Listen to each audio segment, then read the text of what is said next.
మేము అన్యాయం అయిపోయినాం, దుర్మార్గంగా ఈ రోజు భావించబడ్డాం. మేము 8 లక్షల గ్రామీణ ప్రాంత విద్యార్థుల యొక్క ఉత్తరు ఖచ్చితంగా తగలబోతుందా మీకు? ఎన్నిసార్లు తిప్పించుకున్నారు మీ ఆఫీసుల చుట్టూ, ఎన్నిసార్లు తిప్పించుకున్నారు? కాళ్ళు అరిగేలాగా తిప్పినాం. 25 లక్షల రూపాయలు కోట్లకు కట్టినాం, అడ్వకేట్లకు అప్పులు తీసుకొచ్చి కట్టినాం. కొద్దిగానే మానవత్వం లేకపోతే ఎట్లా నీకు? అసలు ఆ బోర్డు ఆంధ్ర అధికారి చేతులు పెట్టి మా జీవితాలను సర్వనాశనం చేసారు. ఏం చేయాలి ఇప్పుడు? ఏ ముఖం పెట్టుకొని ఇంటికి పోవాలి? ఇప్పుడు ఎంతో మంది నమ్ముకొని బస్తే అద్దలు అన్ని తిరిగి ఓట్లు వేయించినాం కదా మేము. మీకు ఎక్కడ అన్యాయం జరిగింది? నల్లగొండ, ఖమ్మం, వరంగల్, మహబూబ్ నగర్ జిల్లాలని కదా మీకు 48-50 సీట్లు వచ్చినాయి. ఏ పాపం చేసినామని మా ఉత్తరు కొట్టుకున్నారు. ఇవాళ మీకు ఏం దుర్మార్గం చేసినాం అన్న? మిమ్మల్ని కాంగ్రెస్ కాంగ్రెస్ కాంగ్రెస్ కాంగ్రెస్ అని ఓట్లు వేయటమా? జియో 46 బాధితులు వేసినటువంటి పిటిషన్ ను ఈరోజు హైకోర్టు కొట్టివేయడం నిజంగా జియో 46 బాధితులందరినీ కూడా నిరాశపరిచింది.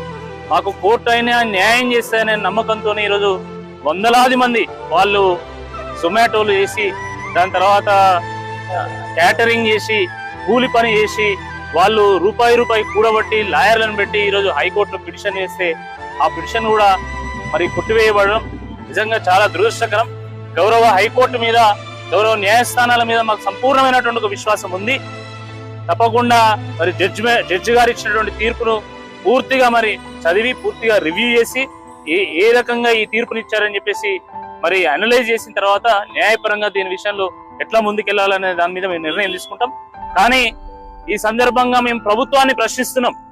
మీరు శాసనసభ ఎన్నికల సందర్భంగా, పార్లమెంట్ ఎన్నికల సందర్భంగా, తర్వాత జరిగినటువంటి ఖమ్మం, నల్గొండ, వరంగల్ పట్టభద్రుల నియోజకవర్గ ఎన్నిక సందర్భంగా మీరు జియో 46 విషయంలో మీరు ఇచ్చినటువంటి మాట మీద మీ వైఖరేంది?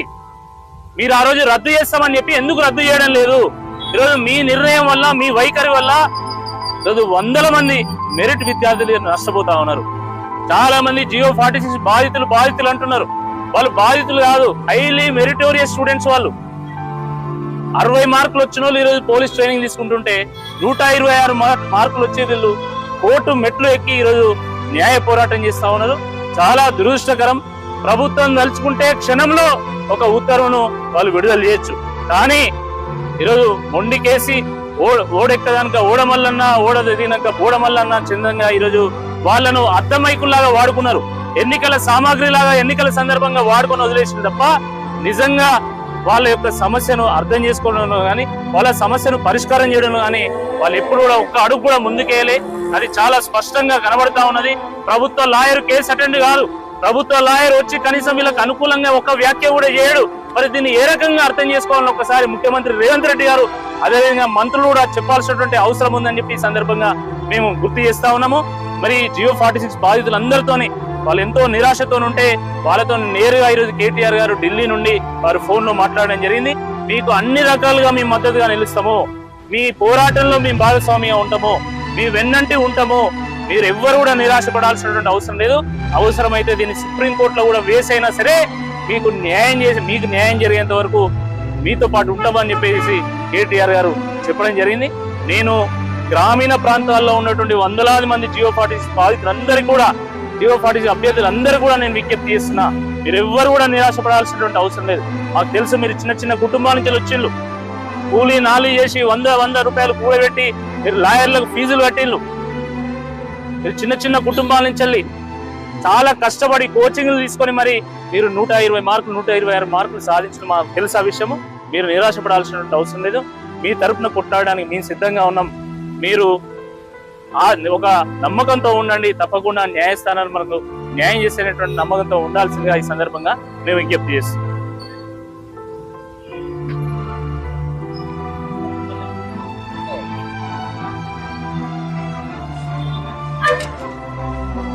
మేము జియో నెంబర్ 46 బాధితులు ఏం మాట్లాడాలో కూడా అర్థం కావట్లేదు.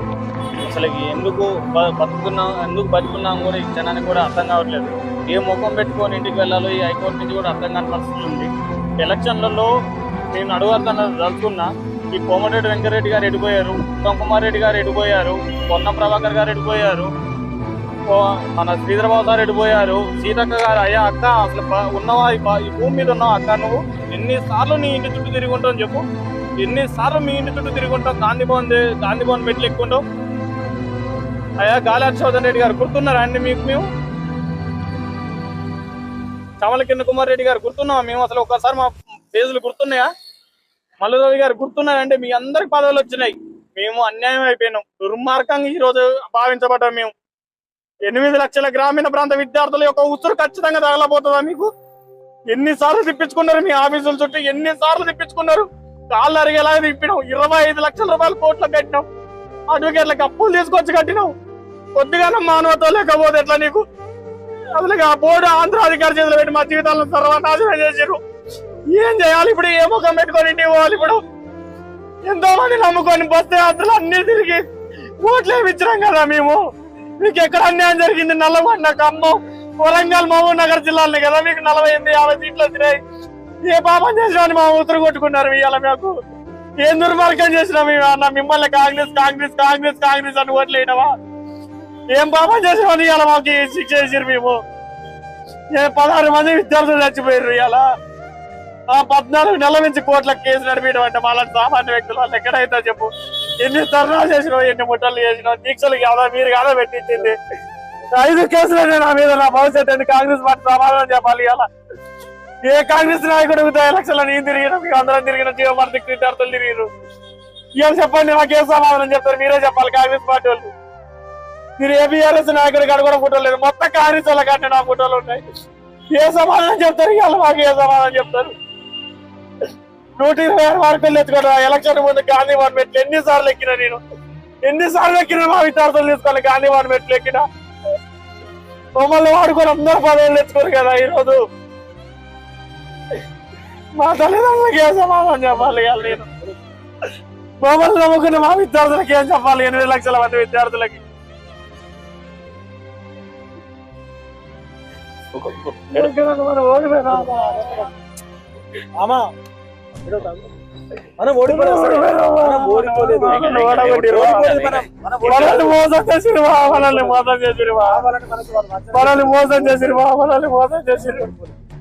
మీకు దండం పెడతాం. మాకు ఉద్యోగాలు అని మా వాళ్ళు మా ఓపిక లేదుగా, కొట్లాడు ఓపిక లేదు. దయచేసి మానవత్వంతో అందరూ న్యాయం చేయండి. మమ్మల్ని నమ్ముకొని చాలా మంది విద్యార్థులు ఉన్నారు ఇంటి దగ్గర. మాకు ఓపిక లేదు. సుప్రీంకోర్టు డబ్బులు కట్టి ఓపిక లేదు. శ్రీధరాన్ని ఎన్నిసార్లు తిరిగి ఉంటామన్నా, రామోదరాన్ని ఎన్నిసార్లు తిరిగి ఉంటామన్నా నీ ఇంటి చుట్టూ. అపార్ట్మెంట్ లో కొంచెం తిరిగి అలసిపోయినావు అన్న. పుణ్యం ఉంటది నీకు. మా వైపు చూడండి అన్న, మీరు 2 లక్షల ఉద్యోగాలు ఇస్తా అంటే 2000 ఉద్యోగాలు ఇవ్వండి అన్న, మీకు పుణ్యం ఉంటది. అసలు 14 నెలల జీవితం తలుచుకుంటే ఎన్ని ఉద్యమాలు, ఒక 50 సార్లు అరెస్ట్ చేసి ఉంటారన్న మమ్మల్ని. న్యాయం చేయండి అన్న. మేము మార్పులు వచ్చినాయి అన్న. మాకు ఎన్ని డబ్బులు కట్టామన్నా, డబ్బులు లేవన్న పోవడానికి. పుణ్యం ఉంటది. మానవత్వం రేవంతన్నా నీకు దండం పెడతా, నీకు కాలు పట్టుకుంటావన్నా. ఓపిక లేదన్న. 14 నెలలు విగ్రహాలు ఎందుకన్నా? తిరిగిన వాళ్ళమే, గెలిపించిన వాళ్ళం అన్న, గెలిపించిన వాళ్ళం అన్న. మేము ఆ విగ్రహాలు, రైతు రుణమాఫీలు మాకెందుకన్నా? మా కుటుంబం ఆధారపడుతుంది అన్న.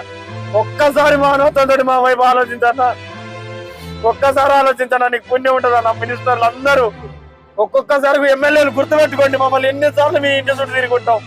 ఒక్కసారి మానవత్వంతో ఆలోచించండి. ఇంత మించి ఏం చెప్పలేదు ఇక మీకు. మాకు ఇక మా మానవత్వం ఉంటేనే న్యాయం చేయండి, లేకపోతే లేదు. ఇక ఇంత మించి అడిగి ఓపెక్కోలేదు, మాట్లాడి ఓపెక్కోలేదు. ఇక